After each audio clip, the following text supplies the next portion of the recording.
You'll have noticed that this event is meticulously curated with the right speakers, the right conversations, just to push why we're here today. And what will be this conversation around gender and inclusion without that elephant in the room right here in Nigeria? So ladies and gentlemen, it's time for us to have, well, our very first fireside chat. And guess what it's about? Japa and Japada. Yes, it resonates with all of us.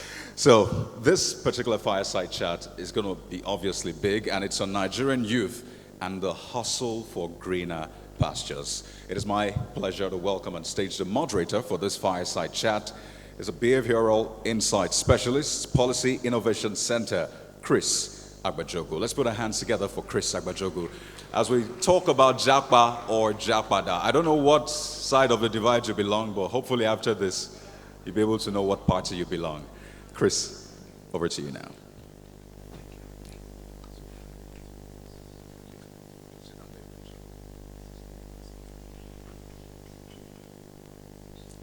Esteemed guests, distinguished delegates, and honored participants, good afternoon. I'm Christopher, and I'm the BI specialist at the Policy Innovation Center.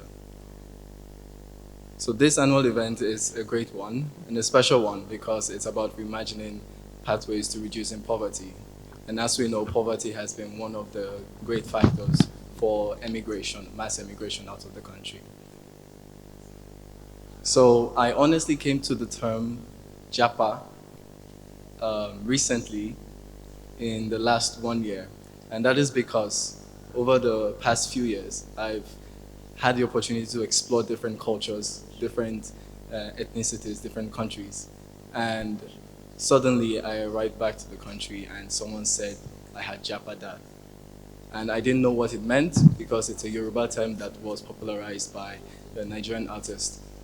So in coming to understand what it meant, I was shocked that my initial perception of what globalization was for academic achievement or exploration to embody the fact that the world is a small place was unfortunately twisted.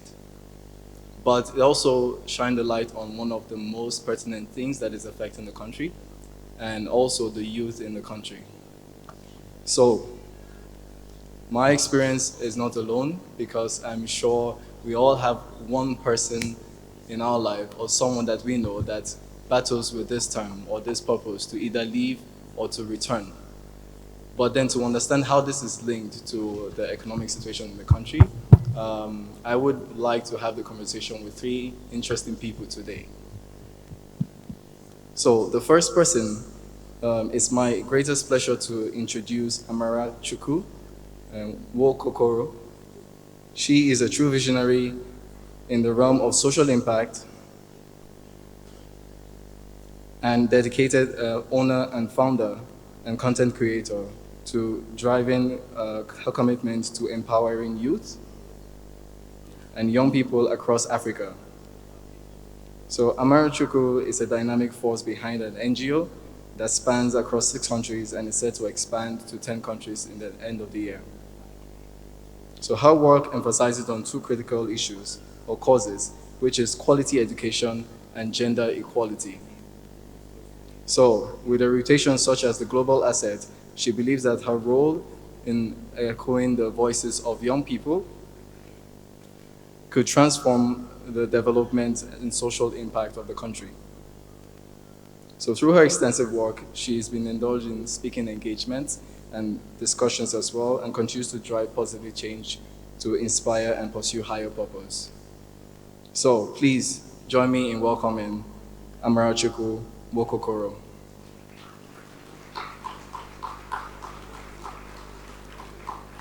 And as she arrives, then I would also like to invite a second person to this discussion. Menkiti is an awarded program officer who is passionate about good and responsive governance. So his work has always been around holding leaders.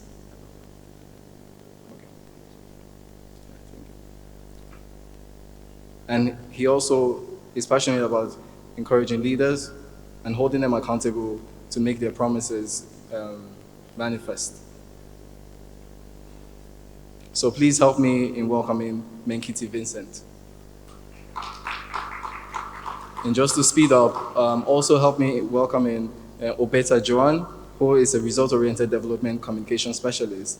And she is well-versed in crafting integrated communication strategy to create more awareness. So she is what they call a without-the-box thinker. And I'm interested to know what that truly means. So please help me in welcoming Ms. Obeta Joan.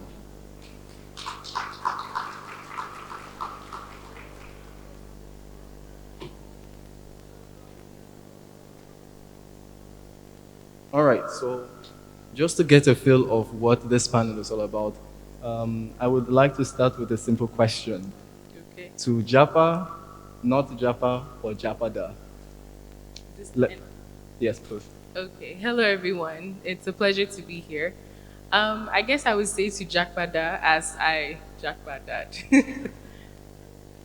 Yeah, too. I think that we should Japada. I think you should Japa.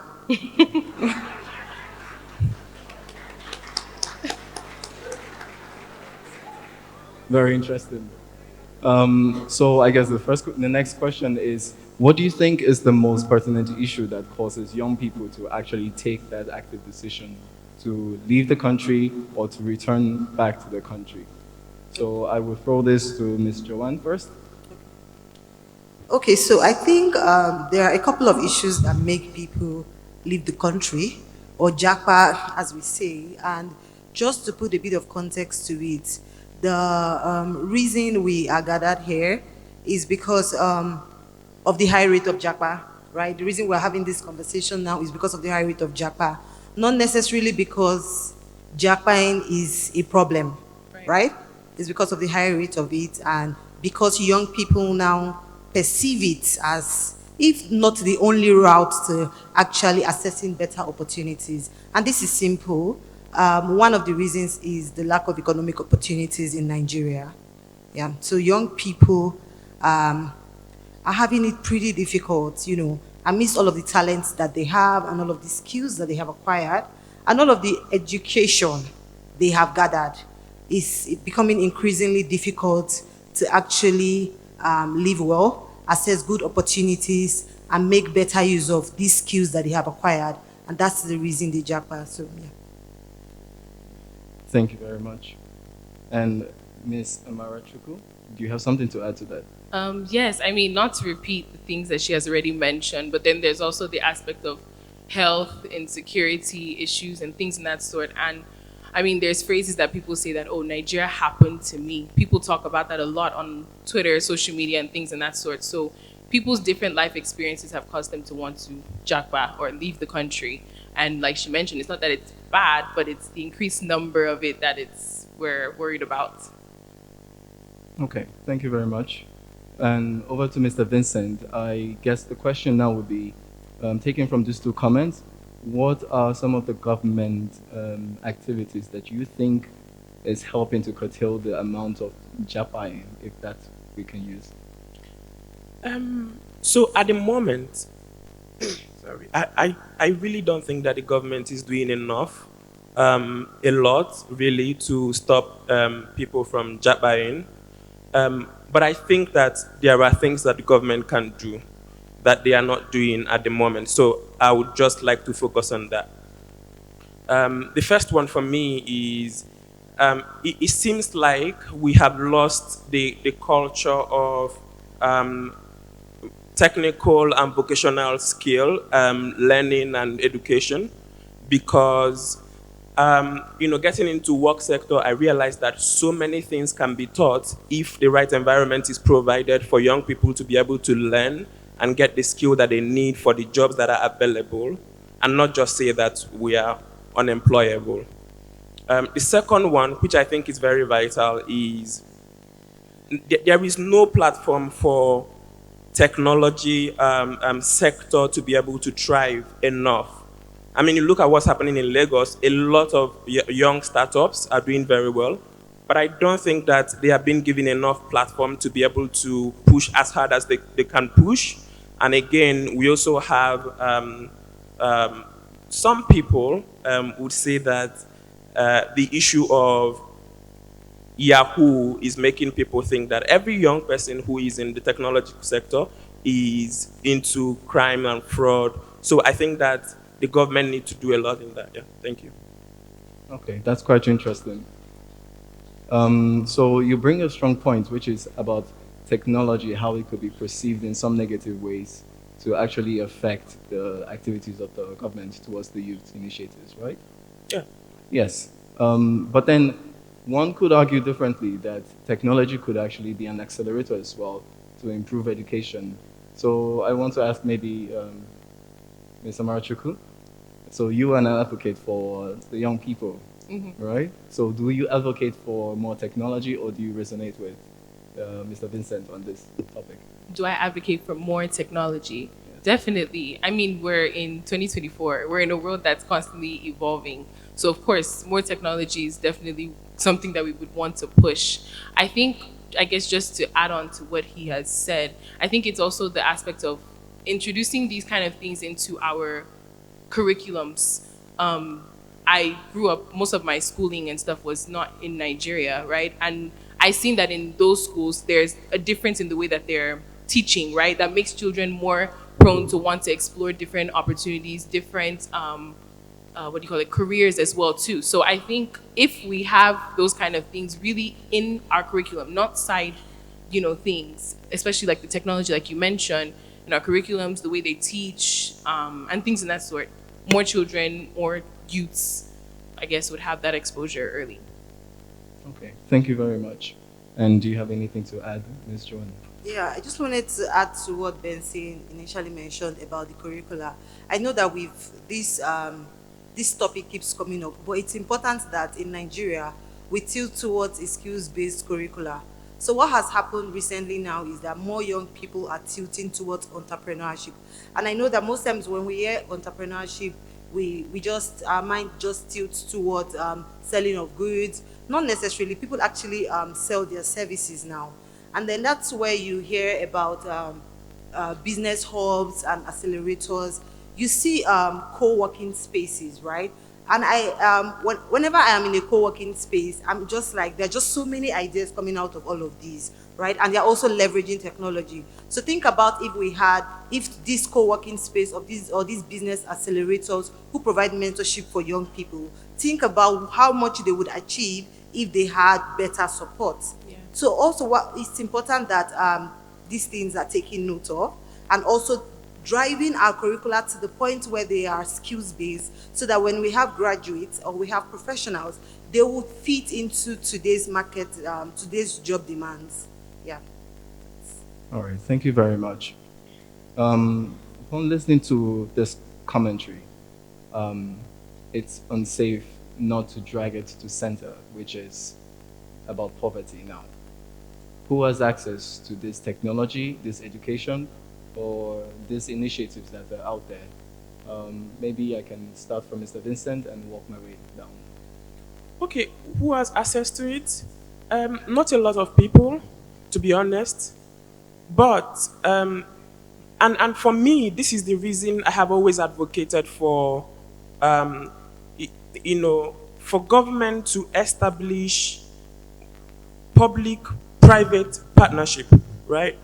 Because that way, government is able to, the government resource is able to get to places that the funds that we are able to put together as young people to, get a technological startup can go. So for me, I think that we need partnership, we need government to get young people into the room, understand what they do, and see how funds and resources can be thrown into that, so that it will be accessible to people, everywhere in the country. All right. So just before Ms. Amarachukwu comes in, curveball, right? Thinking that the fact that most people who Japa in our current times probably are just looking for a different environment to live in, and they are not also below the poverty line. So multidimensional poverty might not be the exclusive factor, right? But is there some reasons that also affect those who are well-to-do, so to speak? that still choose to leave the country, even though this access might be provided, like public-private partnerships and the rest. Ms. Amarachukwu, Okay, is that? okay. Yes. Should I answer the other question as well, or just? Absolutely. Okay, so firstly, let me answer the last question. So I think I would first say as well too that we need to. I think I would. I guess I would go back to the aspect of the curriculums, like I mentioned. I feel like the education is the basis of where these first instillings and different conversations are going to be happening. But just to touch on the question that has just been asked, I think I would also say the reason why maybe people that are well-to-do or maybe not in those areas also still want to Japa is because of security issues, health issues. Me, myself, I've had a situation in my family where one of my family members was sick, ended up passing, and because of the health, the medical centers, and the things that are being done. I mean, we have constant stories. You have people who have sickle cell, and they don't do their health, checkups in Nigeria. They leave the country. Issues that shouldn't be there. So this would be things that would make people want to jackpot because it's like, maybe for the sake of my life, let me just leave, right? And these people maybe are on the aspect of the well-to-do, as you mentioned. So yeah, and then I would say also, just to add to the last part about how we can get these accessible, like who are the people that have access to these different things. I think I would say that this is the aspect of where partnership, like you said, comes in, because there are NGOs that are actually doing the work in this country, in Africa in general, that should partner with government, should partner with private sector, should partner with public sector professionals as well, in order to get them the information that they don't exactly have access to because they're not at the field. And that's what these nonprofits and other organizations do. They're at the field. So getting those informations in order to ensure that you're having the accurate data to help people and get it to them. So yeah, thank you. All right, thank you very much. And for Ms. Obeto Joan? Okay, so do you know how much you need to actually Japa? A lot. Do you know how expensive it is to actually Japa? The reason people will invest that much to leave Nigeria is to access better opportunities. We could sit down here and use all the beautiful words, big grammar, but it's simple. If I was well-to-do and I wanted to put my child in a school outside of Nigeria, why would I make that decision? It's because I want to expose them to a better life. It's because I want them to have better opportunities. So the point still remains that lack of access to opportunities, lack of just basically the whole disillusionment and the whole distrust in government, the whole distrust in the country is what makes people want to leave the country. So like she said, and like he already mentioned, because we understand that this whole thing isn't resident with the government alone, there's also need for collaboration. Like she said, there are civil society organizations who have been able to come up with beautiful initiatives that empower young people, build their skills, give them better capacity to face everyday realities. It's important that that partnership continues to exist, and it's important that they continue to get the support that they required in order to reach Nigerians or young people down to the grassroots. Yeah, thank you. Thank you very much. That's very interesting. So sorry. Can That was a passionate one. So sorry. Can I say something? Of course, but Yes. So I just wanted to quickly add. I really wanted to add this. So I also feel that, and this is just to say that if everybody japa, okay, the country will be empty. I think we really need to ensure that these trainings and these things are actually done. And I'm saying this because we have people who are in this room that actually make the decisions. Please, we need these accesses, like she said. We need these opportunities here, because if not, who will build Nigeria? We can't, all of us can't japa, and not all of us are like us that said we want to Japada, right? So if we have those access and our country is being developed in the way it needs to be, people would stay and they would leave for leisure, right? And that's what we ultimately want, because in all honesty, those countries don't really care about us. That's the truth. We should be caring about our country, and we're the one to build our country. Just wanted to add that. Thank you very much. So just because of time, please a round of applause for that.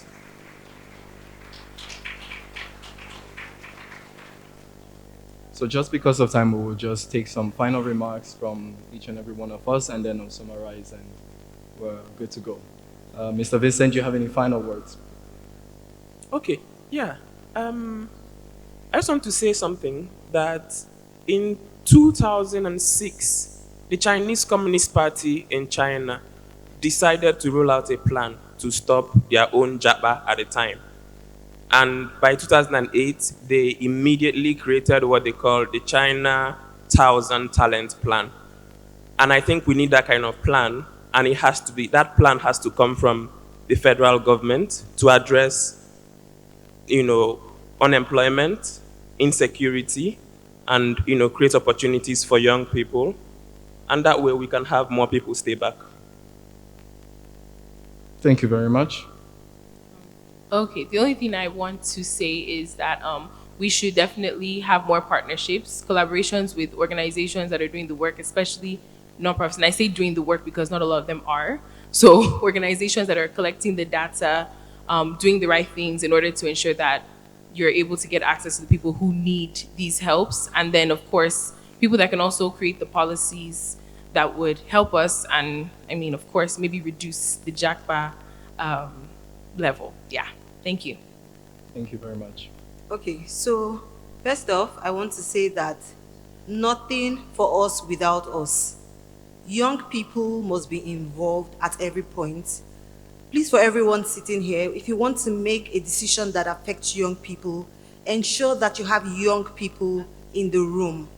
When we had Charles Usi of Plan come up here to talk, he talked about how the whole youth approach and bringing young people on board, more than just saying it, is something that Plan International is actually living. I promise you that when you have young people involved, it's more of an asset than a cost. And it's not nice at all to make decisions for young people without them. And lastly, I'd say that young people get involved. It's beautiful to see everyone here, considering that you had to go through the whole registration, and you're seated here because you feel there's something here for you, and you also feel like you're an integral part of this. That's how you should feel whenever you enter a room. You should own it, you should feel like you're an important part of it, and you should contribute to every decision that is made about you. Nothing for us without us. Thank you. Thank you very much. So it is fair to say that the young people should be included in all the decision and active initiatives that are taking place in the country to help increase the health accesses, education, and also reduce the level of insecurity that exists in the country. And even if most of the people who are multidimensionally poor would never have that opportunity or resource to make that active decision to Japa, which would be the first option they would take, even those who have some accesses are still choosing to leave because of other reasons as well. So as we think of multiple pathways, we know that it affects both the upper, mid, and lower class of society generally. And it's good for me personally. I believe that Japada is the right way forward. So thank you so much for joining in this conversation, and I hope we can carry it on from here. Thank you.